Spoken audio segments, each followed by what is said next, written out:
Do you have a feeling that the situation in Russia has gone too far and it simply cannot continue like this for much longer? I certainly feel that. I also feel that something big is brewing in Russia right now. I'm expecting a life-changing event that will change the direction for entire Russia. I call it a black swan event. And when I saw this,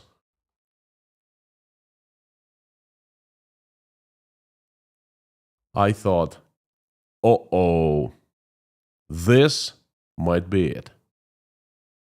Howdy, howdy, friends. My name is Konstantin. Welcome to Inside Russia, where usual Russia is explained by the unusual Russian. No BS, propaganda, or lies here. Only truth, common sense, and logic. And emotions too, because I'm a human being after all. I'm living through the tragedy that my country is going through. This message will consist of 3 parts as usual. First is the message itself. Second is discussion. So after I'm done, please do not sign off. We will continue in a live stream chat. And the third is prayer at the end. So without further ado, let's jump straight to it. First, I want to ask you a question. Do you hear many voices that say, Russia is doing great,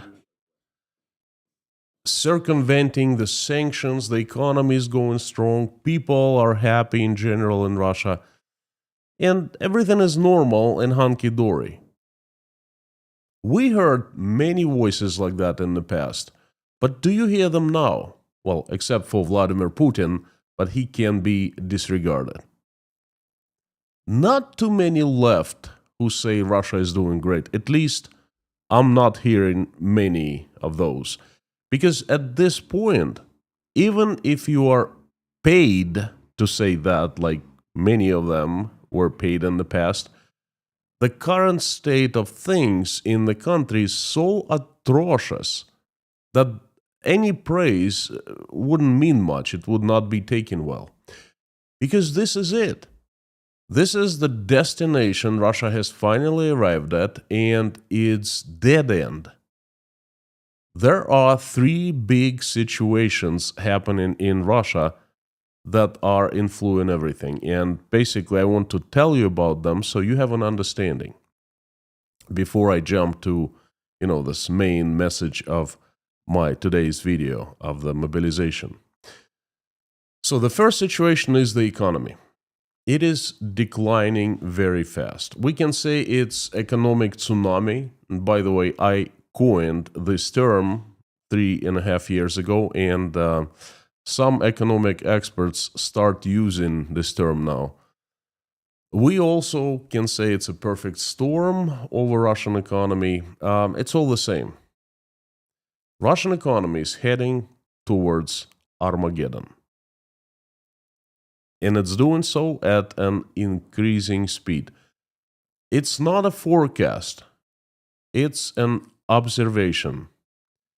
If you want to learn more on Russian economy, please tune in to Weekly Economic Review. I do every Wednesday on this channel. So, first big thing, situation influencing Russia is the economy, obviously, the foundation. Second big situation is the war that Russia is waging on Ukraine. Things are not going well on the front lines. Again, it's not a speculation, it's an observation. Let's apply a little bit of common sense and logic. Let's think of this. Russia treacherously attacked Ukraine 3.5 years ago, and using momentum, pushed deep inside the country within days, first couple weeks. The Ukrainians caught a breath and pushed Russian army back 6 months after. Remember September of 2022? Kiev actually was in March. Russian troops fled Kiev province. Then in September, they fled Kherson, then they fled Kharkiv. That happened in 2022. Since then, Russian army hasn't moved anywhere. It's been stuck at the same position for 3 years now. Moreover, in August of 2024, the Ukrainian armed forces occupied a large part of Russia, Kursk province, and Russians couldn't do anything about it. The Ukrainians retreated on their own after Donald Trump became the president and started appeasing Russia. Do you think that if Russian troops could capture more Ukrainian land, if they could capture Kiev, they'd do it in a heartbeat, right? It's obvious. They would, but they can't. So the frontline situation right now is what it is. Russians are stuck. Despite all the efforts and hundreds of thousands of human lives that have been lost in attempts, they're stuck. They're not moving anywhere. And the third situation that is influencing is there is war fatigue in Russia. It shows everywhere, in the conversations with regular people, in the news. Even Z people grumble about it. That is the background. Obviously, it's nothing that Russian government is concerned immediately with, but that war fatigue, that grumbling, that mood also start taking effect. Now, there's one common thing about all these three situations. There is no hope to improve any situation in any way. Now, I'm going to give you more details about... Before I give you more details, let me just make sure that you understand that economy is out of question. There's nothing to discuss here. Russia cannot continue to go on like this, economically and militarily. In general, this situation that is happening in the country is called, I don't even know, Zugzwang. It's even worse than Zugzwang. Every day brings more troubles. Every day is worse than the previous day. Okay? It resembles the situation of Zugzwang in the chess, but it's worse. Things cannot continue to go like this. Something must be changed very soon. Urgently. Like now. Such change will come either from the state. The example, I'm just, throwing something from the top of my head. For example, ceasefire with Ukraine, or increase of repressions against Russian people. That's going to be an event, okay? That will have consequences. Or it'll be an uncontrollable, spontaneous event. Say, another mutiny. And by the way, I believe that Russia is impregnated with another mutiny. And I will do a live stream on that sometimes next week. Or it can be riots, or mass failure of the utilities this winter, and I think this is coming. In other words, something will happen in Russia soon, no matter what. It's just, it can come from the state, and state will try to control this event, or to create and control this event. It'll have some sort of a plan, or it'll come spontaneously. I personally think that the state will make first move. Not making the move would be plain stupid. If you are not in driver's seat, then you are at someone's mercy. Now, let me speak in details about economy and about mobilization, but before that, if you are enjoying this message so far, please hit the like button and subscribe if you are not subscribed yet. It helps me a lot. Also, after this message is over, please leave a comment sharing what you think. And if you have nothing to share, just tell us which part of the world you are watching this from now. Or say a line, something like, Konstantin, you're doing a good job. Something pleasant, that's very pleasant to read, such words. A coffee also would be great. I love English tea and coffee, so thank you very much. Now back to the message. I think Putin will move first. It's just, again, it would be very stupid of him not to move, just to sit and see how everything is falling apart. And I think he'll move soon, because he cannot afford to wait. It is very straightforward. I think we all understand that. Now, what can he do? There are two paths in front of him right now. First path, to try to fix the economy. Well, dead end here. He can't do much about the economy. Russian economy is at the point of no return. To fix it, Putin needs to start spending less and earning more. For that, he needs to stop the war.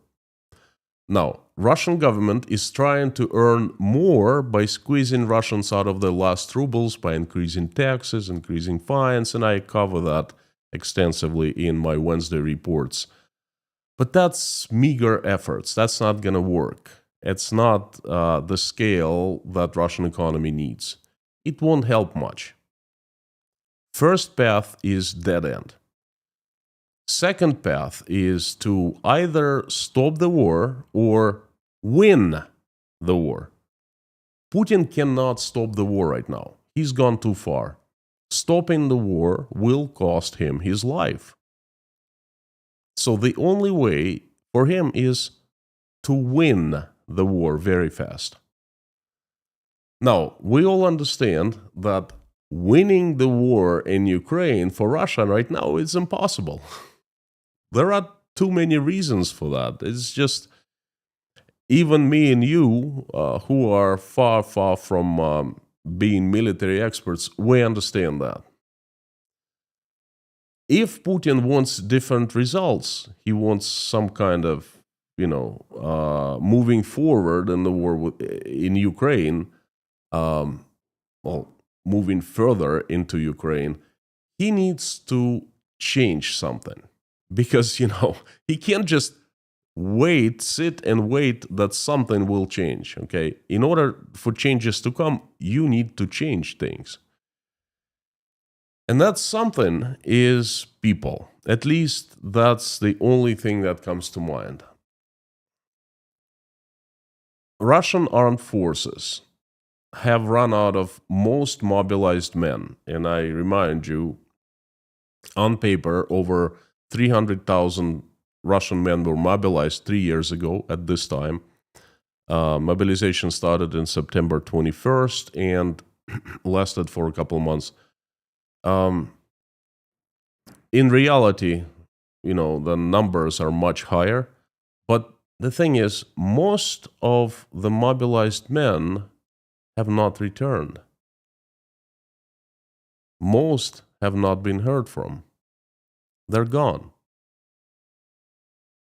Now, Russian military force, Russian armed forces are relying only on those men who sign military contracts and are paid for killing Ukrainians. After the mobilization was over in November of 2022, this massive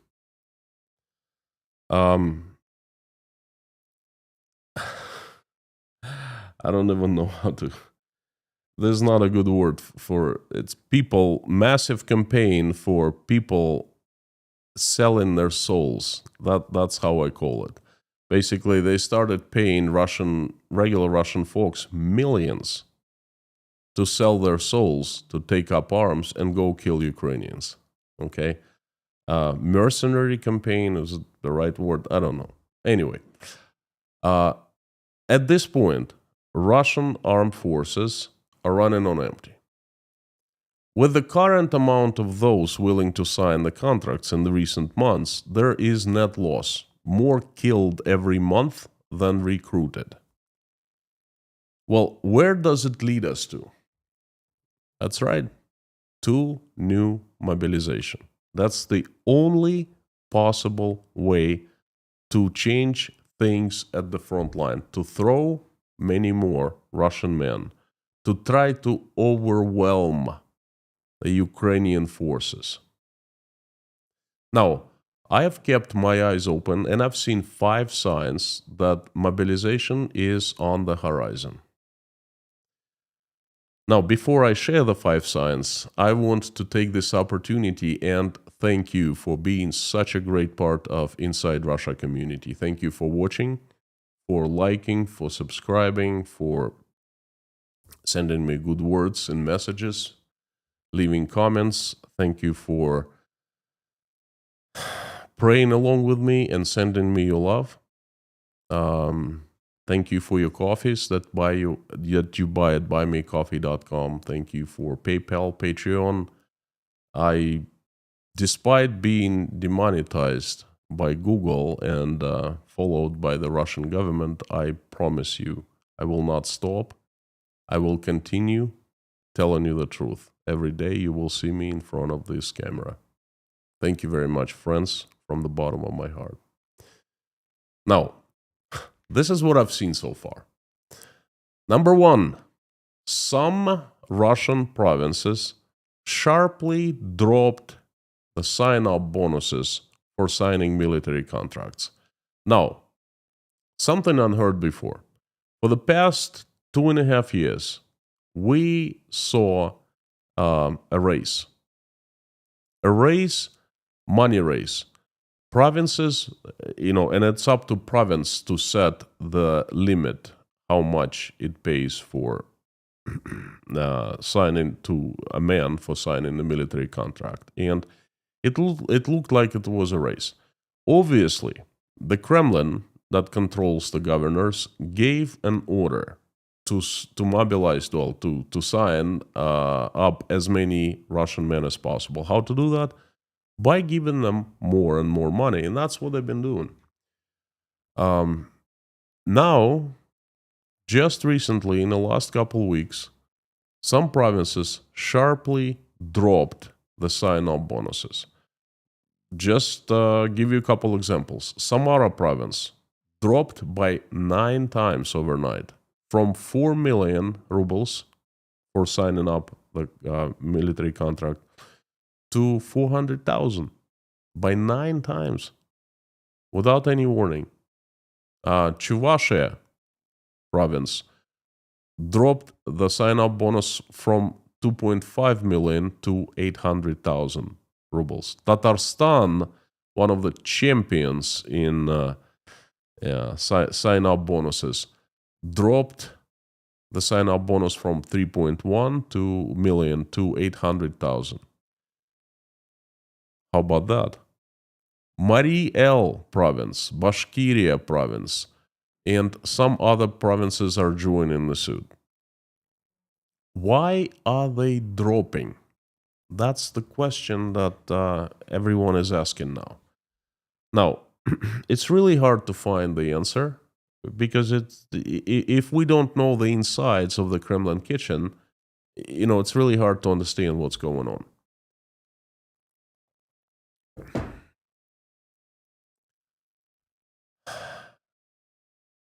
Definitely, dropping the military money, the sign-up bonuses, the amount of money they give for signing the contract, it'll fetch the provinces fewer recruits. And before, the number of recruits was actually one of the biggest benchmarks for governors of the provinces. That's what Kremlin demanded. That's why the governors were given orders and they were trying to get as many people by step increasing the sign-up bonuses. Now, I'll try to answer that in the reason number 4, I believe. This question, why all of a sudden they dropping this amounts overnight? Now, sign number 2. Many Russian men started receiving different kind of requests from the government. Now, the government agency that deals with Russian men is the enlistment offices, военкоматы. Okay, each town, city, which province, each district, county has военкомат, such enlistment office, and this is where they keep track of, have records of all Russian men. When you're born, you're a boy. They automatically register you at the local office, and then when you graduate from high school, you must attend. They check your health. That's I've gone through that. All right, I know, experienced that. Now, the enlistment offices had very archaic system of monitoring potential Russian men for potential mobilizees. It was all on paper, in paper archives. Now, it took them 3 years to change to digital form. Now, everything is kept in databases, and obviously they use AI for keeping track of Russian men. And many men this late summer and early fall started getting requests from the investment offices with demands to visit the offices personally and provide more data. Now, the requests were different. Number one is, that's what I've heard, men had to show up at the offices to provide more data. Number two, additional information on themselves. Number two, they were notifications of getting attached to certain offices, and this is a new system. Basically, it's a sign that there's an overhaul going on in the enlistment offices, very active one. How do I know? I personally received both requests. They sent to me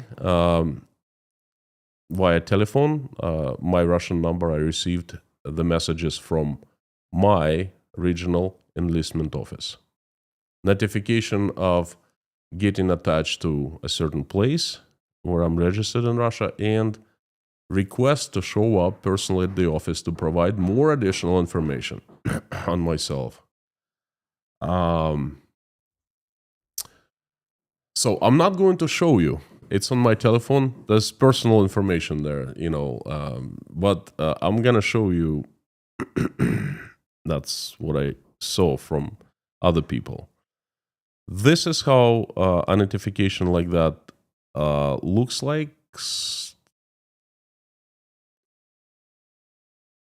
This is actually notification of the arrest of bank account of a person who was summoned.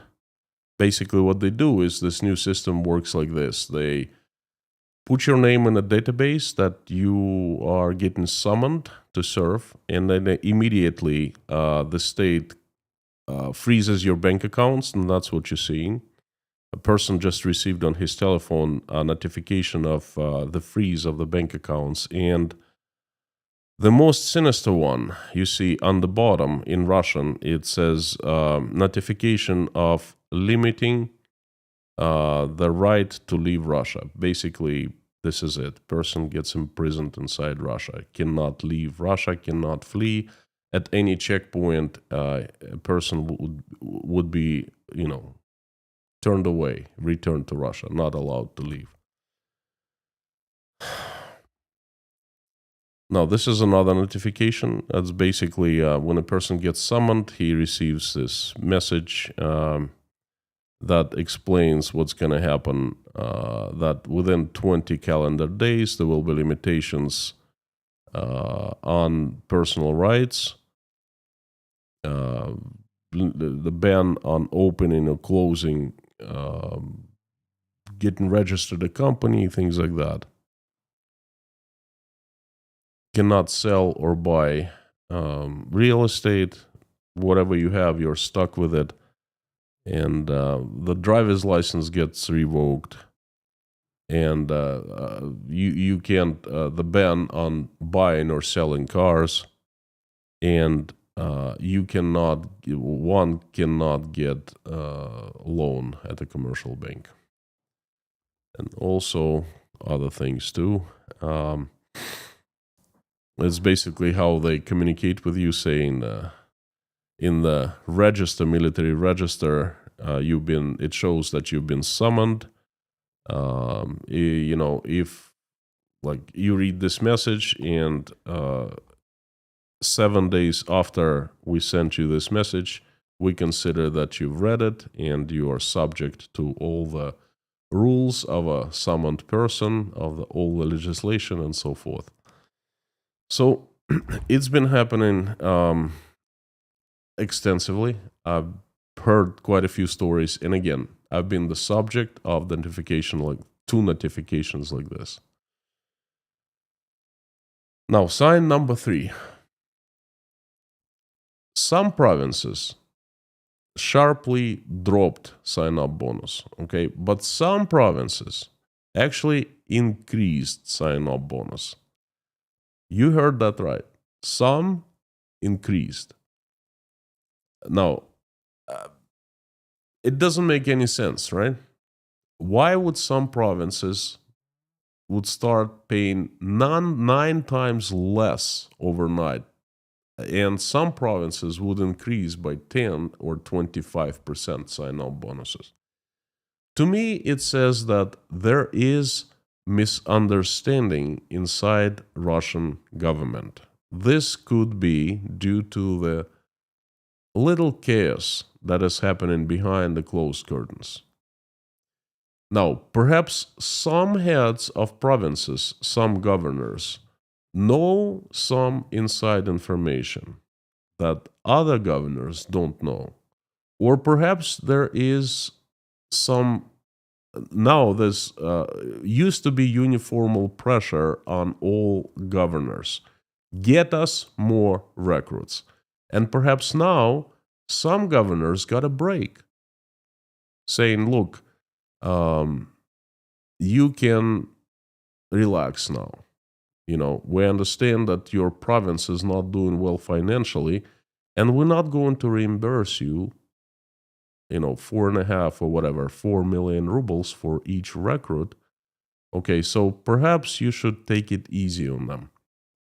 I can't tell you what exactly is happening, but I see that this discrepancy, that some provinces increasing and some decreasing sign-up bonuses, as a sign of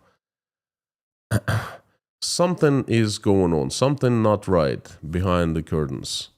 Something that we still don't see, but it's just the fact that is happening. It shows us that something is very odd. Number 4, sign number 4. I am seeing the patriot community and propaganda chatter increasing. As if there is an agenda on their desks that says something like, prepare people for mobilization. Get this idea that it's needed right now, that we're surrounded by the enemies more and more, that Donald Trump is not our friend, is threatening us with tomahawks, things like that. Get this idea into their heads. So when mobilization is announced, people don't take it as aggressively. Instead, they take it as something inevitable. Okay, we gotta go. We understand that this happening and not happening, so there's no other choice. What can we do? We're surrounded by the enemies. So I have seen an increased chatter, and it's easy to notice when you follow the news every single day and you see the narratives change, okay? So I've seen the people saying, well, we can't win the war without this, getting more people. and look in Moscow and other cities, we have a war in our hands, and then everyone is relaxed and chilled, and that's got to change. Let's get it over with. We need one strong push, and perhaps mobilization is needed. So they are conditioning at different angles, from 1,000 different media channels. They're conditioning Russians. This conditioning is still very soft, but it's there, it's very visible, and it definitely influences Russians. It brainwashes them. And number 5, and I actually, when I saw this sign, I decided to make this video because I think it's the biggest and the most important sign of the mobilization. You see, those 4 signs, they're just support. And this is a heavy hit. Number 5. I want you to see this. New law. This new law, basically, they have changed the law. From what I understand, it's been approved by the government, and Vladimir Putin is about to sign it into the law, this approval, or he has already signed. If he hasn't, that's going to happen tomorrow or day after tomorrow. The government has approved the Defense Ministry's proposal for special training for reservists. Now, what does it mean?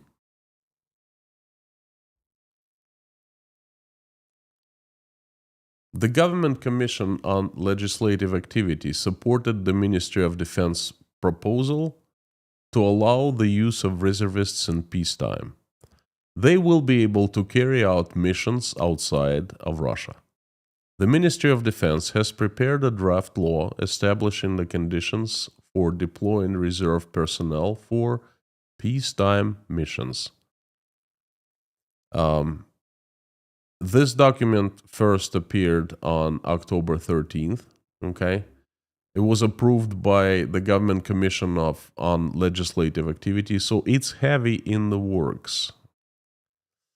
The bill's authors propose to stipulate in the law on defense that citizens serving in the Army Forces Mobilization Reserve may be called upon to perform certain defense tasks during armed conflicts, counter-terrorism operations, and when using the armed forces outside of Russia is needed. They will be called for special training. The decision on this will be made by the president in the very near time. And this new concept of special training is proposed to be included into Article 54 of the federal law on military duty and military services. Now, currently, there are 2 categories of military training: training and verification. Basically, they call you to check the readiness of military units and military registration and enlistment offices. And it is proposed to add special training to these categories. Now, this is big. This law changes everything. This law somehow didn't make it into the Russian news.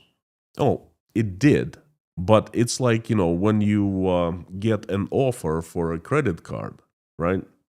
You get this wonderful things like, oh, this is like 0% introductory rate for so many days, and you're gonna save so much with this credit card. And then there's fine print. So this information about this law is available in the Russian media space, in the propaganda, but it's in the fine print. It's hidden somewhere among other non-significant news, as if it is also not very significant. I think otherwise. I think it's huge. So they are allowing the state to call up all the reservists and throw them to the missions as the state feels needed. And it says right in the law, this reserve personnel can be used for example, counter-terrorism operations. By the way, when the Ukrainians took over part of the Kursk province, it wasn't the war in Russia. A foreign army invaded the country, and Putin didn't call it the war. Instead, he officially announced its counter-terrorism operation. It's a special law in Russia that gives certain powers to those who are involved in such counterterrorism operations. So basically, reservists, according to the old law, could not be used. Those who are enlisted, drafted, could not be used in counter-terrorist operations. Now they can be. Now, again, another thing this new law stipulates: citizens serving in armed force mobilization reserve. Again, though that concerns men who are at home, who are 30s and 40s and perhaps 50s. Okay, so now they may be called upon to perform certain defensive tasks during armed conflicts. How general of the explanation this is? I think this wide. Okay, anything can be called a defense task during an armed conflict. Russia invades Europe. It says we are doing a counter-terrorism operation against the Baltic states. That's not the war. No. We're a peaceful nation. We just send in our tanks and troops to take over Latvia, Lithuania, Estonia. Because they're terrorists. They're bad people. We're just doing counter-terrorism operation. Therefore, we call in all the reservists that we have, and they're going to perform defensive tasks. How about that? Brilliant. That's what they did. They have untied hands for Russian state from the point of view of legislation. And they allowed to use the troops outside Russia. Before, you couldn't do that. Now they can. Russian constitution says that Russia cannot invade other countries. But it can perform counter-terrorist operations, right? It can be involved in the armed conflict. Yeah, no problem. Now, when I saw that, I went like, aha, this could be it. This is the final preparation before something big happens. The laws and the rules are there. The legal side is complete.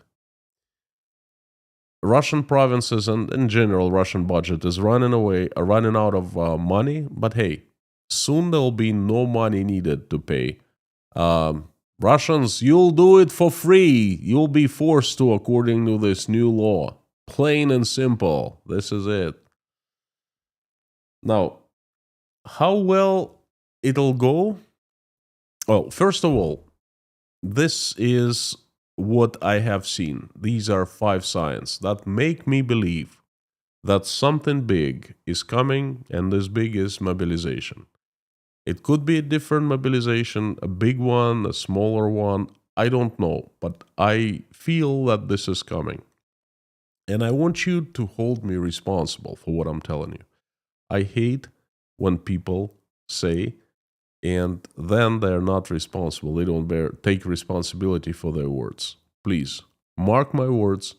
and let's get back to them at the end of the year. Will there be mobilization or not? We'll see. So please hold me accountable to that. And the second thing is,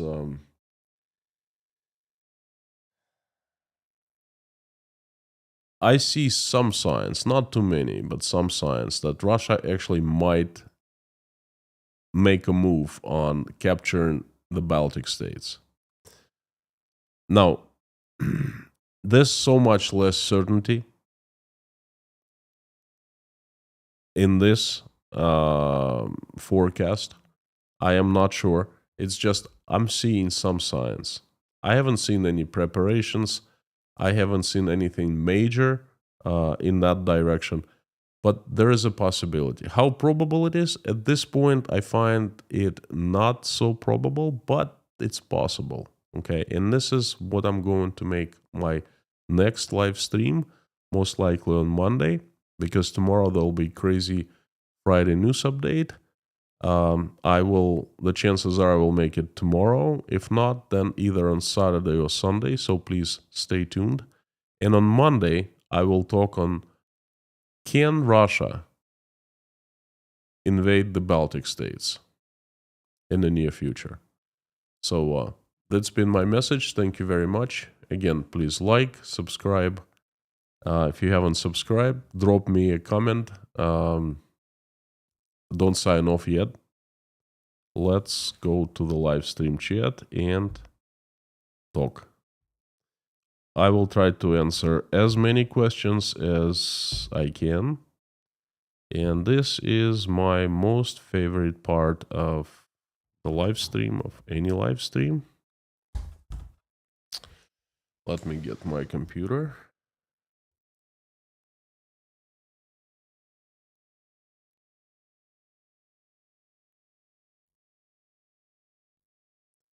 Live stream chat is on. Friends, please join us.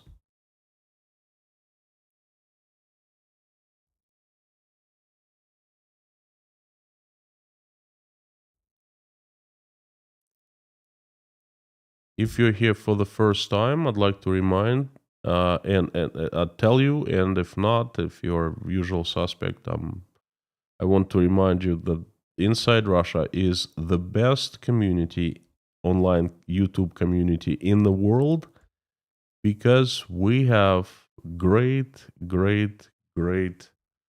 moderators. They are Lorna, Mami K, Harry Potnin, Bob S, and Amir Fazad.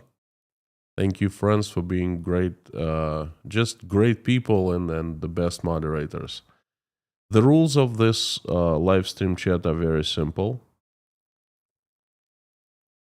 Please be nice to each other, respect each other, no hate, no cursing, English only, no Russian here, or other languages, and no US politics. Let's keep this chat nice and pleasant. Now, if you want me to notice your comment or question, please put it in all caps and put Inside Russia after @ so it's highlighted in orange and I see it easier. If I miss your question or comment for some reason, it's not because I don't like you. It's because most likely I just didn't see your comment or question. Keep on posting. And from what I understand, the names of users are messed up again, unfortunately. Lorna, please confirm that. Am I wrong? Or that they're not so... There's something wrong with them. They show in a very different way.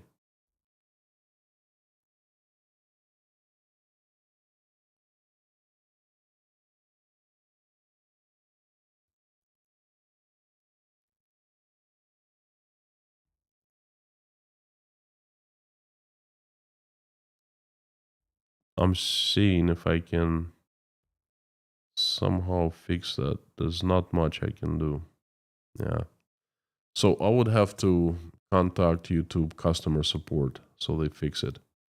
I apologize. It's just all names are messed up a little bit. Now, thank you, friends, for coming. And let me just jump into the questions that are in caps and highlighted in orange. Werner, how long would it take before Putin would be missed, and how long can it be hidden? In case of accidental defenestration. Now, in the old times, like long time ago, 15 years ago, something like that, Putin sometimes was missing for a couple months. What they do to cover it up, they have so-called canned videos. And they show this pre-recorded videos from the past. For example, Putin visiting this province in Russia and meeting this governor. In reality, and it gives you people an idea that Putin is alive and well and he's working hard. In reality, that video filmed weeks before, okay? And only those who are actually participants of the video, they know, okay? No one else knows. The reporters noticed it once in a while. So then the end of 2022, he was missing it was nowhere to be seen for a few weeks. So my bet is a few weeks can go like that. But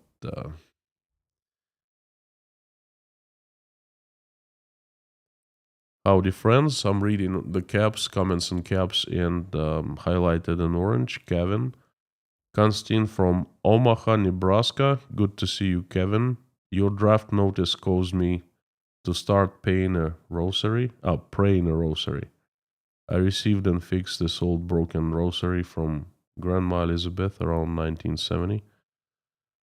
Thank you, Kevin.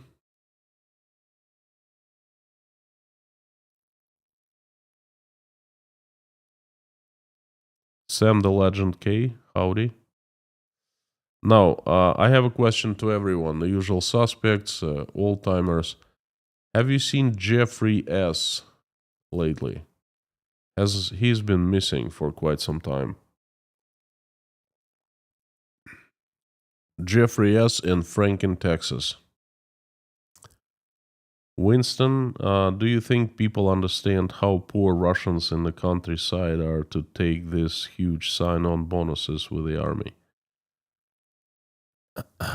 People underestimate how poor Russians in the... Who underestimates? What people? I don't understand the question. The Westerners watching this, they underestimate. Look, Winston, to me, the situation is very simple. In the countryside, people in Russia do not starve. No one in Russia starves. Well, perhaps very few people, but I'm pretty sure that everyone sobers up. They have a chance to at least get some money to provide food, mobile telephone, things like that. Now, even if they were starving, to me personally, it would not be justifiable to take sign-up bonus from Russian state, a couple million rubles, 25, 30, $35,000, and go start killing Ukrainians for money. Even if I was starving, okay, I wouldn't do that. So how poor can they be to sell their souls to the devil? Forget about the war in Ukraine. Forget about Russia. A different country. Let's say, I don't know, Europe, Greece. I'm just throwing something out on top of my head.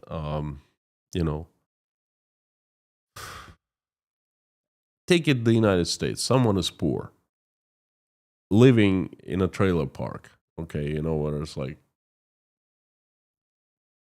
no money. So that person goes, you know what? Oh, I am very poor. I'm very, very poor. I want money. So what do? I take guns and I start going robbing people. And then I shoot occasionally someone, because I'm poor. I need money. That's kind of the same thing. So it doesn't justify, no matter how poor they are in the countryside. They have money. They have food to eat. Okay. Um,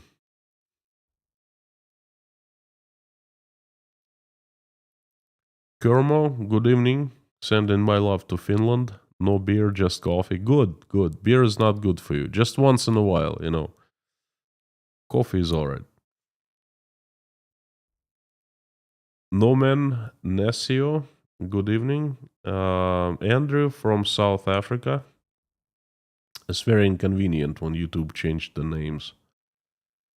I wonder what happened.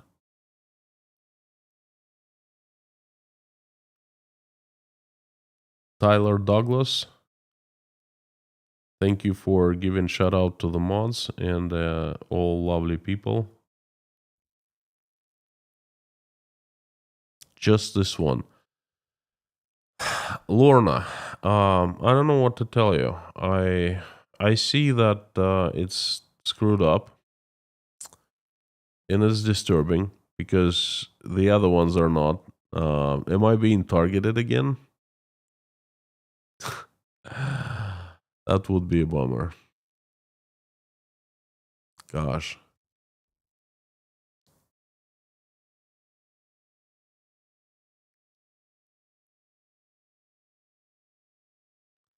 Leitmotif, does the army... Oh,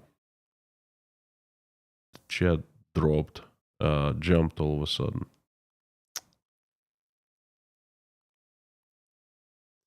There you go. Does the army have enough troops, even with the reservists, to fight on two fronts? I absolutely, positively think not. It doesn't. We see what happened with Azerbaijan. Azerbaijan kind of started fighting the information war with Russia.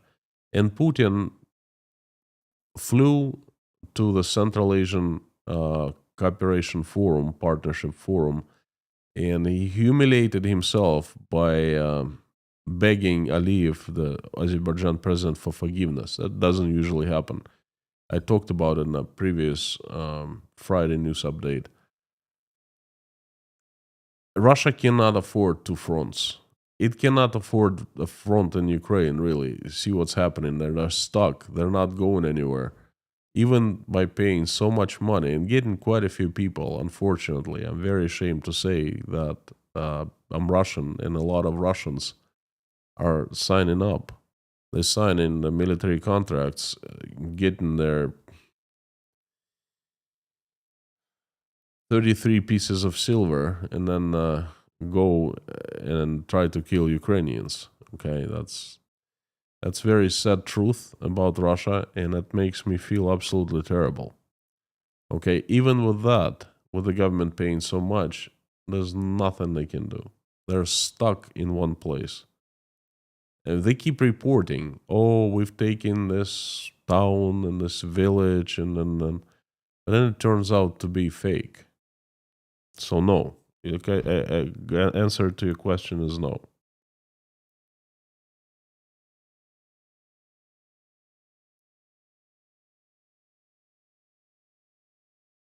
English only.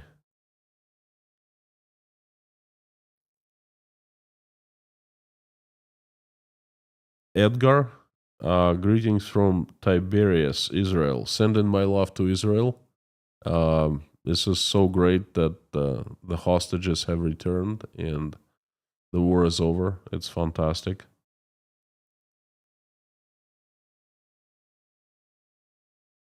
Bob, thank you so much. Very perspective as always. Perceptive. Ah,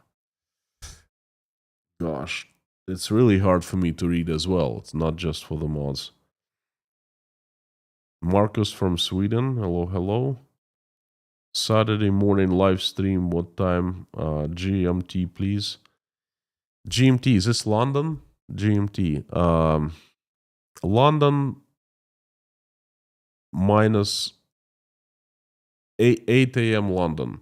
Anyway, go to Patreon. I'm going to make an announcement probably now, one day in advance, 36 hours in advance. It's going to be noon Tashkent, 8 a.m. London. So there you have it.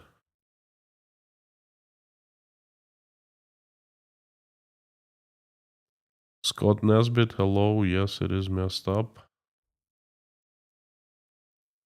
MPO, I'm scared. I don't think I can survive in this scary world anymore. Well, we don't have a choice. You either can survive or you can't.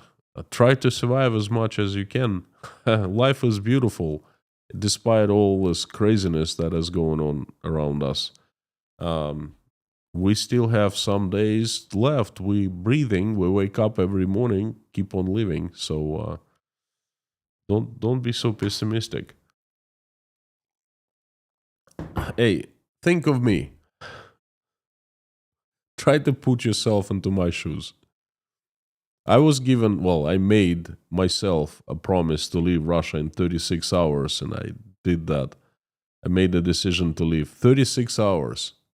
Everything that I had owned, had worked for, had achieved, I left behind. And I just had 2 suitcases and a backpack, and I walked out of Russia literally into a new life, okay? And then I lived here without my family, and I pretty much lost everything that I had in Russia. Do you have it harder than I do? I'm still okay. I still wake up every morning. I'm still glad that I keep on breathing, keep on doing shows, you know. I'm very grateful for many things, for my life, for my family, for my love, for the communities. I'm very grateful for you. And yes, MPO, I'm grateful for you. I thank God every single day for you. So you come to the streams, you watch me, and you interact, okay? I'm very grateful for Tashkent Breakfast Club, the offline community, and for all the opportunities to help other people. So life is still worth living, you know? Don't give up.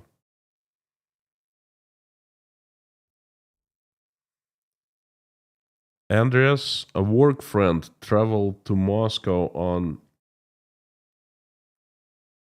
Sylvester. What's Sylvester? To visit his wife family. I will talk what he sees with his own eyes. Please do. Please do. Most likely he will see Moscow intact. Wonderful city, safe. Um,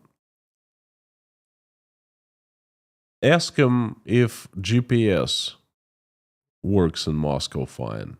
If internet works in Moscow fine. Ask him what people how does he feel? What kind of feeling he got from people around him. Okay. Um, were they happy, perhaps? Or perhaps not. Very interesting. You know, everything else is pretty much same. Good roads, nice places, apartments, everything's clean, safe. Hey, it's Moscow. It's always been like that for the past, 15 years, 20 years. But get down deeper to the purpose, you know?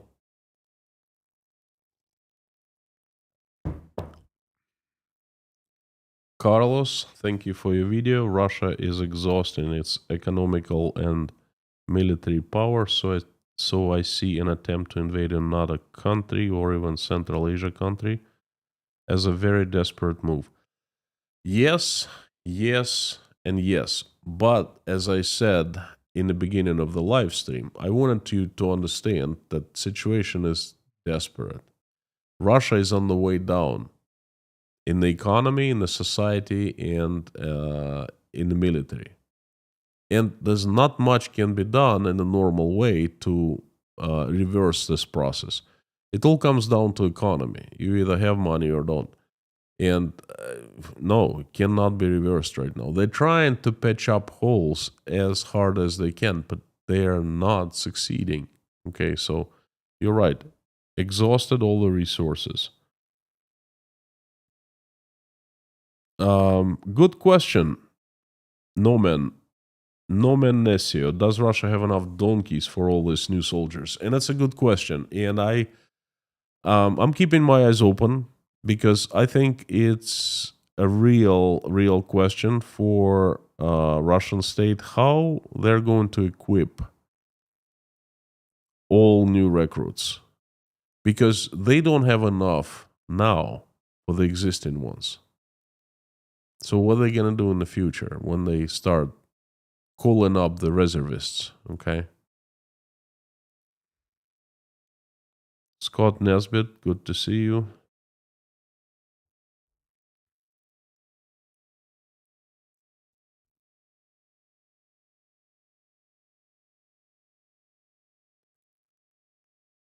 Tyler Douglas was the 15th today in liking this chat. Thank you very much.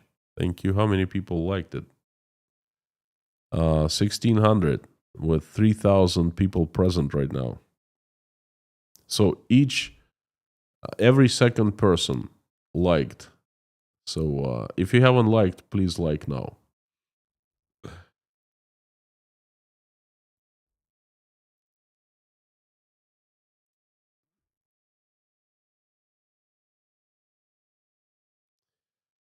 Pavel Veselsky, in your opinion, how likely is a new mutiny led by officers disappointed that soldiers no longer bring thousands of dollars with them?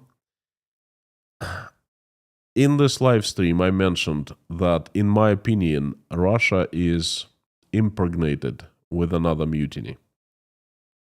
Please stay tuned. I will do a live stream on that sometimes next week, perhaps Thursday in a week.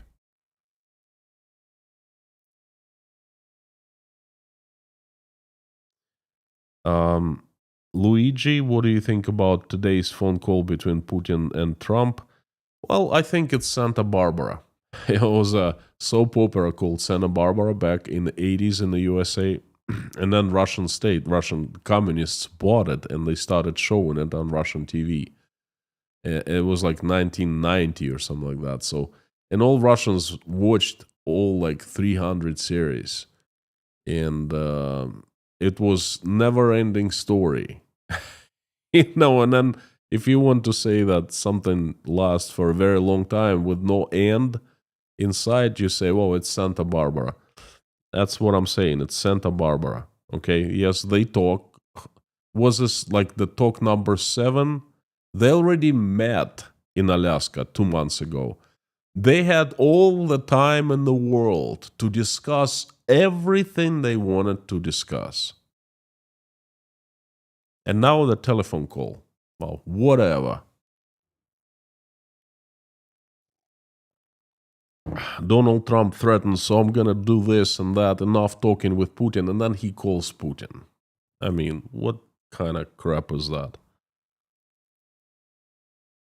For what I'm concerned, telephone calls to Putin, they need to be short. Hey, Vlad, you know what? If you don't do this now, you're gonna regret it tomorrow.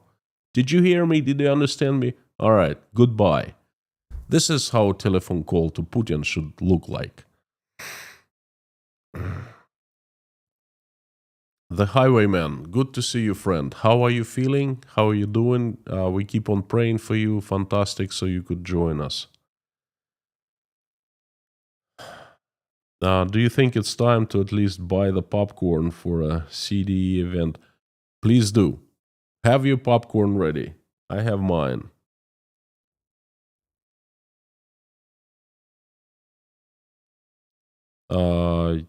Yasin, which country in the world tries to copy the Russian political and economical system? I don't know. I don't know.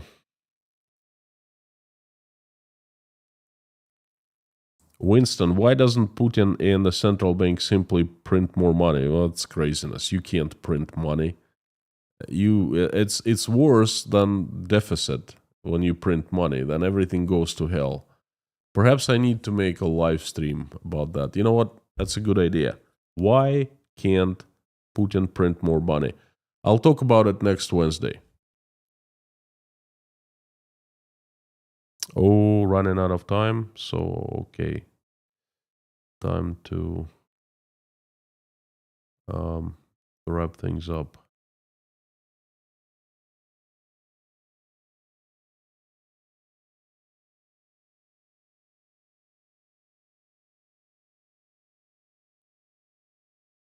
One more question, and that is it. Magic Myro, what happened to the protests against the war in St. Petersburg? In St. Petersburg, there were no protests against the war. The protests against the war are crushed even before they start. Okay, that's how bad things are in Russia now. Now, the last protest I saw against the war was in Moscow, and I participated, by the way.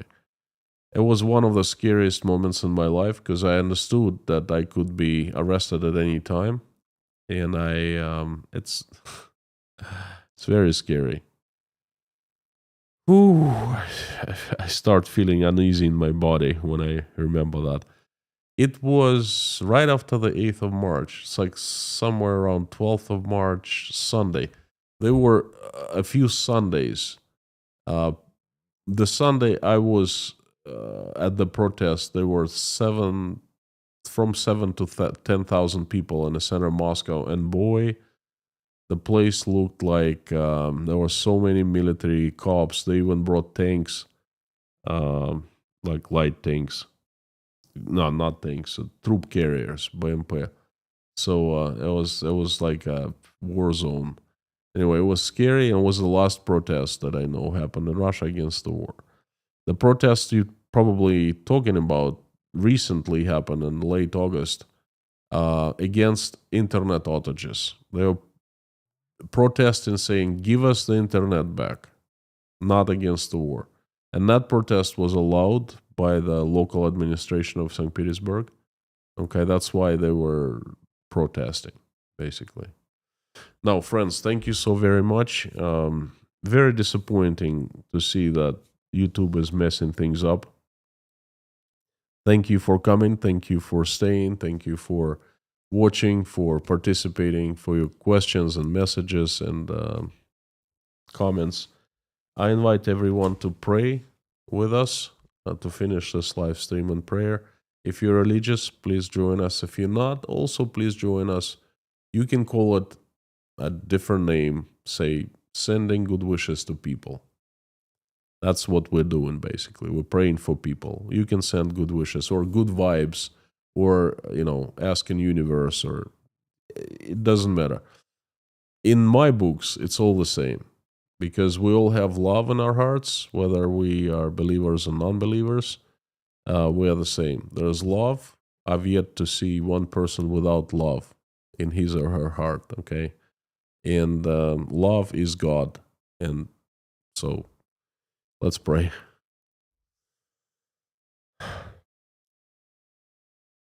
Dear Lord Jesus Christ, thank you so much for giving us this day. Thank you for all the food you've placed on our tables and for the roofs you've given over our heads.